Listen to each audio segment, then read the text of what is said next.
You know, having run deals for the last 20 years, the extreme majority of them being on the sell side, I've come to realize that there's a lot of things that a typical business owner doesn't know getting into a process. And that's what we're going to talk about today. We're going to talk about, the mindset of a seller and how to think about a formal sell side process.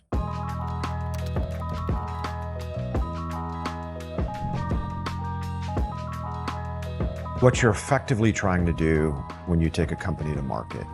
A lot of owners think, okay, I've got a business, there's buyers out there, I'm going to negotiate one-on-one with them, come up with a price, strike a deal. But the most effective deal makers on the planet are negotiating two things simultaneously. One is process, the other is substance. So the process by which the business is sold is extremely important, as well as the substance. And what I mean by substance is terms, price, so on and so forth. If you think about negotiations, I think probably the most difficult person on the planet to negotiate with is a crazy person, right? I mean, saying crazy things, doing crazy things, being entirely irrational. Another very difficult person to negotiate with is a bumbling idiot that really just has no idea what the hell's going on. But if I think about a third classification of very, very difficult people to negotiate with, it is children. If you think about, an 8-year-old negotiating with his parents, children always have extremely high aspirations, right? They always shoot for the moon. They understand the decision-making structure within the family unit. They know what to go to mom for, what to go to dad for, what to go to their brother and sister for.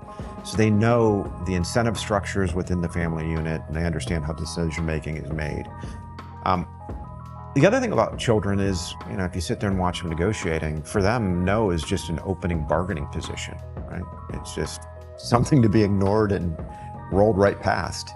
So, in a lot of ways, I think on the sell side, you want to negotiate like a child and not really come into any sort of a bargaining situation with preconceived notions. I think the most important thing a seller can do is take a step back and say, okay, I have a business, I have an asset, and there are likely to be multiple acquirers for that asset. I think a dangerous thing to do, and although valuation is extremely important, sellers oftentimes when they come to us really like to spend a lot of time focusing on what the business would likely sell for. And while valuation is obviously an extremely important aspect of what we do, it's oftentimes really difficult to understand at the front end of the process precisely what the business would sell for. And so my advice to folks is spend the time trying to understand value, but be like a child. Have very, very, very high aspirations. Once you kind of frame up the value, once you understand what it is that you want to get out of the transaction, then you have to design a sell side process that's very specific to that unique asset. And there are literally thousands of different ways to run a process and sell a business. And many of these businesses are unique. And today we're going to talk a little bit about, I think, the most appropriate way to set up a sell side process for our typical clients.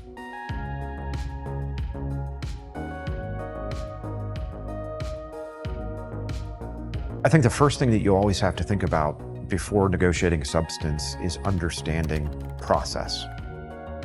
And how can you create leverage? And how does leverage work between the buy side and the sell side?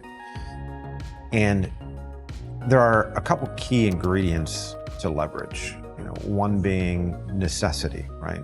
Are you a forced seller? If you're a forced seller, you're in a bad situation. Most people don't find themselves in that position. They'd like to sell, but they're under no compulsion to sell. The other ingredient is desire, both on the buy side and the sell side. Most sellers desire to sell, and buyers, if they're having discussions with you, desire to buy. But there's often a disparity of who wants that asset more. So understanding desire on the sell side versus desire on the buy side is an important ingredient in leverage. other important ingredients, and I think by far the most important, is that of competition. Whenever you have a unique asset and you can increase the number of potential buyers in the process, you lift the price. And so when you think about this, you should be focused on running what we call an auction. And when you're running an auction, really on the sell side, my job is to be a process setter. So I'm setting the process by which the buyers will bid to acquire the asset. And auctions are not plain vanilla. There are controlled auctions, which are very formal. There are open bid auctions where price is disclosed to everyone. There are closed bid private auctions. There are quasi auctions. There's modified auctions. There's a lot of different ways to auction an asset. So as a deal maker, understanding the assets that is for sale and understanding the buyer universe and using professional judgment gained over decades of experience allow you to set the most appropriate process to sell that business.